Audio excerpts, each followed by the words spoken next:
பள்ளிக்கூடத்தில் கடைசி பெஞ்ச் குறித்த அமைச்சரின் கருத்து விமர்சனத்திற்குள்ளான நிலையில் உலகம் போற்றும் இந்தியாவின் ஏவுகணை நாயகன் நம் தமிழகத்தின் பெருமை மறைந்த விஞ்ஞானி அப்துல் கலாம் அவர்களின் காணொலி ஒன்றை பலரும் பகிர்ந்து அறிவார்ந்தவர்களின் அணுகுமுறை இவ்வாறுதான் இருக்கும். இதனால் தான் இன்றைக்கும் உலகம் போற்றும் விஞ்ஞானியாக திகழ்கின்றார் நம் தமிழ்நாட்டின் பெருமை அப்துல் கலாம் ஐயா அவர்கள் என பதிவிட்டு வருகின்றனர். மேலும் அந்த அரசு பள்ளி மாணவியை ஊக்கப்படுத்தும் வண்ணம் பலரும் அப்துல் கலாம் ஐயா அவர்களின் இந்த காணொலியை பகிர்ந்து வருகின்றனர். ஒரு தேசத்தின் ஆகச்சிறந்த விஞ்ஞானி கடைசி பெஞ்சில் இருக்கலாம் என எப்படி ஐயா நீங்கள் கூறினீர்கள் என ஒரு பள்ளி மாணவி அப்துல் கலாம் ஐயா அவர்களிடம் கேட்டதற்கு அப்துல் கலாம் ஐயா என்ன பதில் கூறினார்கள் என பாருங்கள்.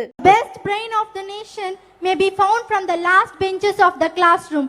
Sir, could you please tell us what made you to believe in the last bench students? Where are you? Repeat your question. The best brains of the nation may be found from the last benches of the classroom.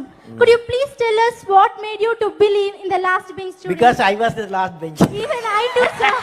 இது மட்டுமல்லாது இன்னொரு அரசு பள்ளி மாணவன் ஐயா எனக்கு ஆங்கிலம் சரியாக வராது, நான் மலையாளத்தில் தான் படிக்கின்றேன் என கூறியதும் அந்த மாணவனை ஊக்கப்படுத்தும் வண்ணம் சட்டென அதெல்லாம் பரவாயில்லப்பா, நீ மலையாளத்திலேயே பேசுப்பா தம்பி என அப்துல் கலாம் ஐயா அவர்களும் அந்த மாணவன் மொழியான மலையாளத்தில் பேசினார்கள்.